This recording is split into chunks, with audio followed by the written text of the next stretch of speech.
I lived with my stepmother after my father died. She was 43, I was 20. One day I found a box of condoms and a cucumber next to my stepmother's bed. I did something that shocked her. Hi, I'm Nathan. I'm 20, a sophomore psychology major. I didn't plan on staying long after the funeral, but I did. Linda, my stepmother, didn't ask. She didn't tell me to go. The small town we lived in was Dayton, Ohio. People say everyone here knows everyone else's business, but that's not entirely true. They don't know. They just like to guess. Linda, my stepmother, was the only woman my father ever loved. After my mother died, she didn't replace my mother. She didn't try to be anything I didn't need. She just was there. In the days after the funeral, the house felt larger than usual. Not because someone had just left, but because everything that had filled the air voices. The radio playing in the morning. Unfinished conversations at the dinner table had disappeared with the person who had died. Linda and I were like two shadows that briefly touched in the hallway. In the kitchen, on the stairs, then separated, each of us in our own world. Linda didn't wear black forever, but she never went back to wearing floral dresses or high heels. I still took hot baths in the evenings as I had done since living with my father, but I no longer hummed any songs in the bathroom. There were little things that no one noticed, like the sound of her pulling up a chair every night at 7 o'clock, even when no one was sitting across from me. Or the fact that I left a bottle of wine in the kitchen, even though I never drank. We didn't talk about the pain, just lived around it. It was like walking past a room with too much light. No one wanted to enter. One evening, as the first snow of the season fell like silk on the windowsill, I saw Linda standing in front of the refrigerator, staring at a bottle of water for almost a minute. She didn't open the refrigerator, nothing, just standing there, as if waiting for someone to make a decision for me. I didn't ask her what she was thinking. I just poured another glass of water and put it by the sink. The next morning the glass was clean. Maybe we don't need words, just someone to see. Us without judgment. I didn't tell my friends at college that I was living with my stepmother. Not because I was embarrassed, but because I didn't want them to start any questions with why. I drove to school 3 times a week. I came home late at night. Linda? Never asked, what did you study today? Did you take your test? How did you do? But I always found an extra portion of rice in the refrigerator, carefully wrapped, usually my favorite. I never asked, did you sleep well? Are you okay? Has anyone called? But I kept cold medicine on hand, a few new novels on the shelf, and sometimes just left a little note that said, the heater downstairs is noisy, I fixed it. That's how we lived. No names, no definitions. But we didn't let go. I remember Linda opening the closet, then closing it right back. Inside, my dad's gray suit was still hanging neatly. The hanger next to it was empty. I wanted to ask her, why don't you put it away? But I thought maybe she wasn't ready, or never would be. One night, the hallway light burned out. I changed the bulb. As I stood on the chair, Linda came out of the bedroom. She paused, said nothing. We stood looking at each other in the new light, clearer, whiter, colder. For a moment she said, only thank you. I said, you're welcome. For the first time in months, her voice was not hoarse. I did not avoid her eyes. We never spoke the dead man's name, but every action in the house seemed to be done in his shadow. Linda still kept the newspaper on the table every morning even though no one read it, still turned on the radio at breakfast time and turned it down, so low that the music was barely audible. Silence seemed to be our unspoken agreement, a way of life, a kind of polite grief, until I heard the first rumor at the corner coffee shop. A middle-aged man sipped his espresso and said a son lives with a stepmother. It sounds wrong. The man next to him laughed. No one lives like that unless there's something wrong. I was to turn away, but I stood there for a long time. I wasn't angry, just tired. Tired of people wanting everything to fit into a box. Tired of grieving having to have a schedule. That evening I went home. Linda was arranging flowers, something she rarely did since the funeral. I leaned against the doorframe. She didn't turn around but asked, would you like some tea? I said yes. We drank tea. We didn't talk. For the first time I thought maybe we weren't just living together to endure. Maybe we were holding each other back so that we wouldn't drift too far away from life. And that's when I realized we don't need to say we're okay, because we're proving it every day by our quiet existence. There are relationships that don't. Need a name? All it takes is enough time and enough silence. Linda and I never had an intimate moment in the way people talk about it. No hugs. No shared meals filled with laughter. No afternoons watching TV leaning on each other. But I don't know when. But I began to realize we were there for each other in a way that even relatives sometimes can't. One morning I walked into the kitchen. On the table was a small piece of paper written in slanted handwriting. There are waffles in the box. Remember to bring them if you go to school. I held the paper and stared at it for a long time. Not because of the message, but because of the way she wrote you, small but clear, as if she had practiced it in her head before putting pen to paper. After that, I started leaving my own little notes. The coffee maker's jammed. I fixed it. Remember to drink enough water? Mom, the news this morning was jammed. It might be because of the rain. We didn't talk directly, but those little pieces of paper gradually became a private language between two people who were no longer strangers but didn't dare to get close. Every morning, I saw her standing in front of the kitchen window drinking tea, looking out into the yard. I didn't know what she was thinking. I didn't ask. But every day I poured boiling water into the thermos before leaving. She never said, "Thank you." But every time I came back, the thermos was washed and put in its proper place. Gradually, we learned how to be present with each other without hurting each other again. I started cleaning my father's room not to erase memories, but to make room for something else, the breath of a present that needed to be lived. Linda didn't ask me what I was doing in that room, but I knew she noticed. For the first time in a year, I saw the window open, the curtains pulled back. One evening, while I was folding the blanket, she knocked on the door. She held an old shirt of Dad's. "This, can you keep it? If not, I'll take it away." I took it and folded it. "I'll keep it." She nodded slightly. She said nothing more. We stood there for a while, so quiet that we could hear the heater rattling. From that day on, Linda started cooking again, not every day, but every time. She always asked me if I wanted to eat in a very natural way. "I boiled some corn today. Can you eat it? Or I'm going to make cream soup. Are you allergic to mushrooms?"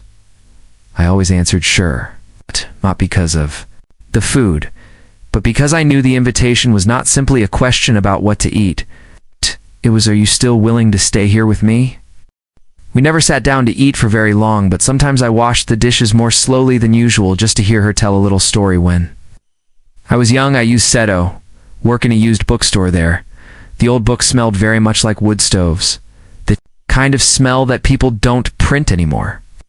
I didn't ask why she hadn't told me before. I didn't ask why her voice sometimes trembled slightly at the end of a sentence. I just looked down at the pile of dishes, nodded, and said, "I understand." One day, it was raining heavily.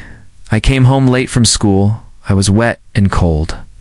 As I opened the door, I saw a towel in the living room, neatly placed on the back of a chair. On it was a note, "The hot water is on in the bathroom. If you want it." I walked past her room. The door was ajar. She wassailing down, reading a book. She didn't look up, but I knew she knew I was home. I said softly, "Thank you." For the first time, she responded immediately, "You're welcome." That simple sentence to me walls like a heartbeat returning after it had stopped. We were still not a family by definition. No pictures on the wall, no evenings playing chess or going to the supermarket on weekends, but since when we had become a place where each other could quietly return, I began to notice. The way she chose her clothes, simple but with light patterns.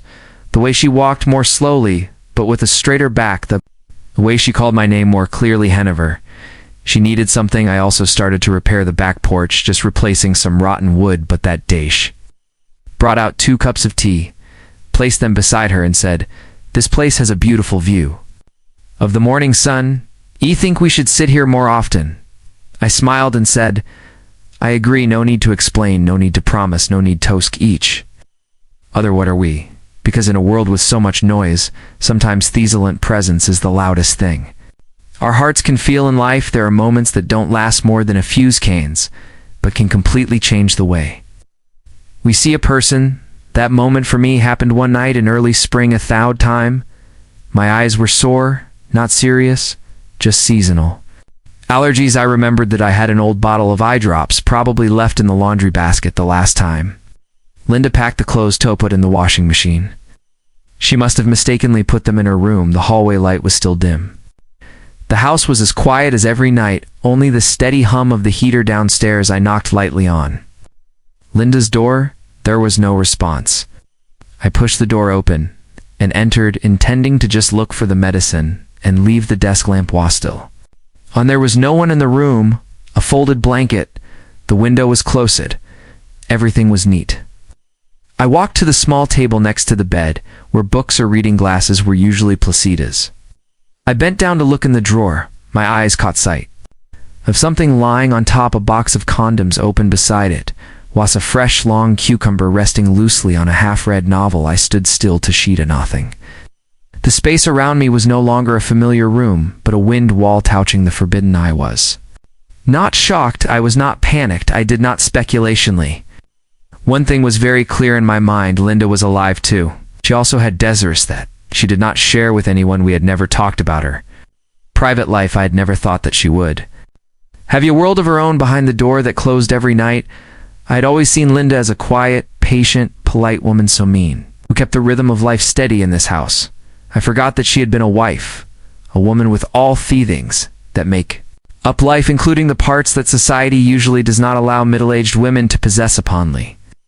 I quietly stepped back, closed the door as if it had never been opened. My room, and told no one I had seen, but that night I did not sleep. I did not feel disgusted or disappointed, just surprised, not because of what I saw, but because of the way I had always looked at Linda, perhaps too narrowly. I had always thought of myself as respecting her, but that respect was actually a polite cover in which I confined her to the stereotype of the calm, self-sacrificing, lifeless stepmother, and what I saw that night woke me up. From that stereotype. The next morning, everything went on as usual. Linda cooked breakfast. I washed the dishes. We maids all talk about the weather and the awning repair. No mention of the night before. Not a word about the eye drops, not a word about the room, but I knew she knew I had been in there, and I understood that she didn't need an explanation. We chose to keep it where we started, in silence from that day on. I saw Linda differently, not distant, not awkward, not strange. Just, I began to see her as a fuller person, not as stepmother, not as my father's woman, but as a 43-year-old woman, lonely, mature, still ambitious, and as worthy of life as anyone else. When she asked me, "Would you like some more orange juice?" I smiled. "Yes, Mom." For the first time I called her mother so freely, because I knew That's word was no longer forced, but part of mutual acceptance without prejudice. With that conditions, neither of us mentioned what had happened. No need to talk, no need to confront. We agreed to let it go, not because it was not important, but because there are things that, when kept in silence, are more respected. I began to think differently about what is called boundary. Not all boundaries should be drawn with words, and not everything that goes beyond society's expectations is wrong. There are feelings that only become dangerous, and people try to define them, but if they are left quietly like a stream flowing underground, then it is that silence that helps them last that night. I wrote in my diary, sometimes what makes me feel ashamed is not the behavior of others, but the way I thought they had no right to do it. The next day I suggested to Linda, "Let's go somewhere, maybe the beach, a change of pace." She looked at me with a little surprise, but her eyes were softer than usual. "You mean go out?" I smiled. "No need to call names. Let's just go." There were moments that needed no words, no arguments, no one to confirm. They just stopped quietly, but afterwards things were never the same again. After the evening of mistakenly entering Linda's room and discovering something unexpected, I didn't ask, and she didn't mention it either. There was no apology, no scrutinizing glance, just a subtle but heavy silence stretching through every movement, as if we both knew. We saw each other on a side that had never been named. The next morning, when I went down to the kitchen, Linda was making tea as usual. She put the cup on the table as if nothing had happened. Not a single evasive look, not a hint of reluctance, but I knew something had changed. We ate breakfast in silence, not an awkward silence, but a silence as if we were walking on very thin ice. If we spoke, everything would break. Linda didn't ask why. I went to her room last night. I didn't explain either. We accepted the existence of a moment without having to name it that afternoon when I washed the car in the yard. Linda came out with a glass of ice water. She handed it to me, then said, "It's starting to get hot." I nodded, "Yes, it'll probably rain in a few days." We were both silent, standing next to each other, just a few casual words, but I felt it clearly in the way she stood. "I know you saw, but I also know you didn't judge that evening." As I was about to close my door, I heard footsteps. Linda walked across the hallway, paused for a moment, said nothing, then continued walking, the soft click of heels hitting the wooden floor just loud enough for me to understand we're still here, still under the same roof. For the next week, no one touched on that sensitive topic, but the atmosphere had calmed down. We still did chores, still shared gross schedules, still reminded each other to watch the plumbing downstairs. I noticed that Linda had started to choose Clothessa a little differently, not too bright, but with a little accent. One day she wore an old perfume that my father had given her. I didn't ask why, but I understood she was returning to being herself, a woman with her own life, a world that didn't necessarily have to be confined to the role of stepmother. One evening, while we were folding laundry in the living room, I accidentally dropped a towel. Linda leaned down with me, our hands touching, but neither of us pulled back. No surprise, no words. We just looked at each other for a moment, then she said, "Thank you for not asking anything." I replied, "Because I thought you didn't need to answer." The moment wasn't long, but it was enough for both of us to understand we've gone through a blur while still maintaining respect for each other. The next day, she left a note on the table, "Freshly brewed ginger tea if you need it." I folded the note and put it in my pocket, not because I needed the tea, but I needed to know Mom still wanted to take care of me in her own way, and I responded by quietly repairing Dad's old photo frame. Installing a new piece of glass, I didn't hang it up again, but left it in a drawer, along with the handwritten letter she had written to Dad years ago. I knew she would see it, and I want her to know I don't forget, but I also don't keep you there.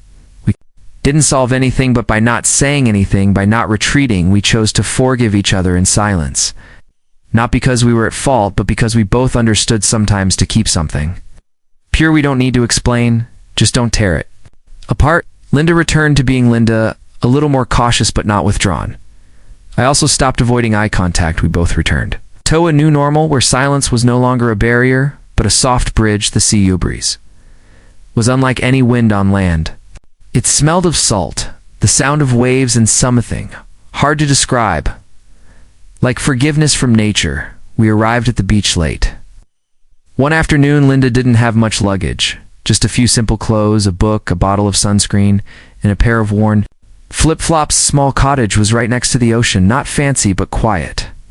We didn't say much as we packed, but we both knew this trip wasn't just for a change of Pacifica. Evening, we had dinner on the wooden porch. Yellow lights hung on strings. Waves lapped steadily beneath our feet.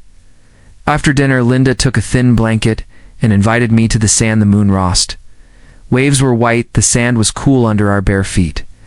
We sat just the right distance apart, not too far, not too close. Linda said softly, "It's been a long time since I heard the ocean at night." I asked, "When was the last time you heard it?" She was silent for a moment, then answered, "The last time I went with your father." The wind blew through my shoulders. I clasped my hands together, my eyes looking toward the horizon. I knew I had to say it, not to free her, but because I wanted her to live. I took a deep breath, then said softly, "Mom, you don't have to keep yourself in the same role forever." Linda turned, looked at me with out-blinking eye, continued, "I'm a grown man. I can take care of myself. You didn't need to live just to provide for my stability. I don't want you to sacrifice any more for me." The wind grew stronger. A corner of the blanket flew up, then landed back on the sand. Linda still looked at me. Her eyes weren't full of tears, but they were unusually bright. "What are you talking about, Nathan?" I looked at her, my voice firm.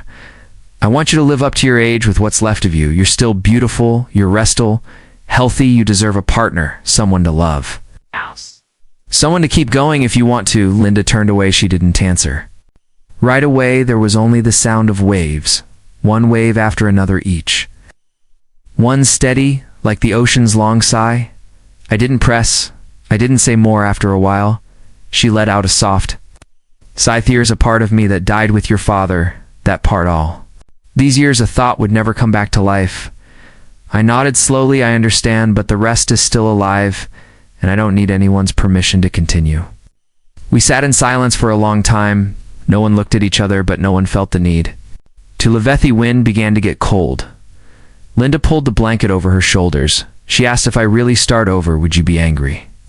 I smiled slightly. No. I would be proud, because I know it's not easy for someone to dare to live again after having lost something. Linda looked straight at the sea.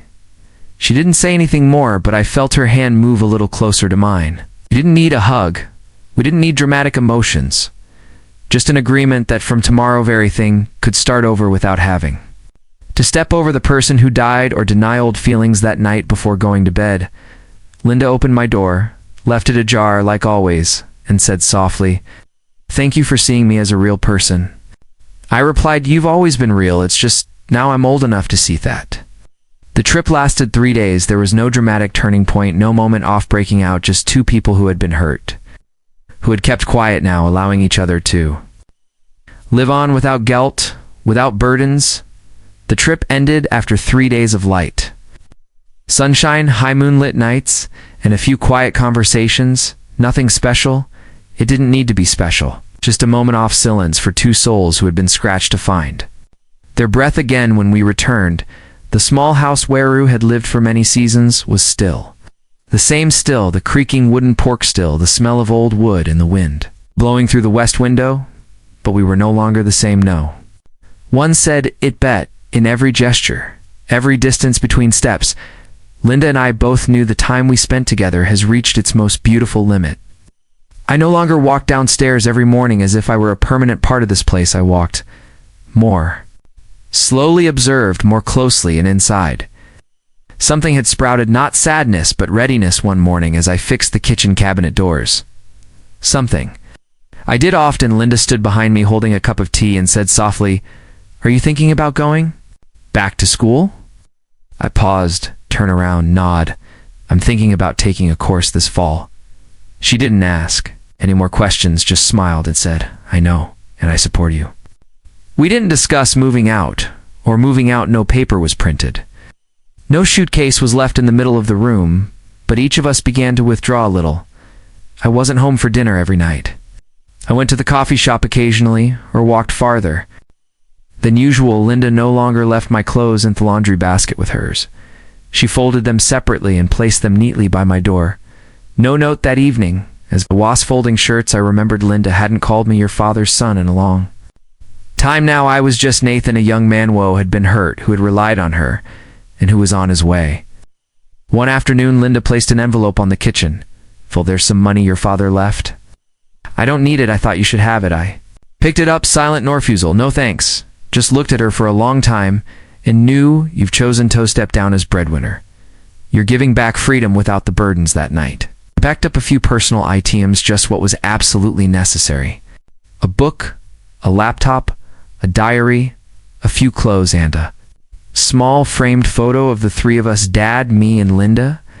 I didn't say I'm leaving. Linda didn't ask, "When are you leaving?" We let it happen as if it had been agreed upon without words. The next morning, before the sun had even risen, I left the house, no door closing, no tears, just a small note I left on the kitchen table next to the still warm teapot. "Thank you, Mom, for not keeping me in fort, teaching me how to hold on to myself." 3 days later, Linda called.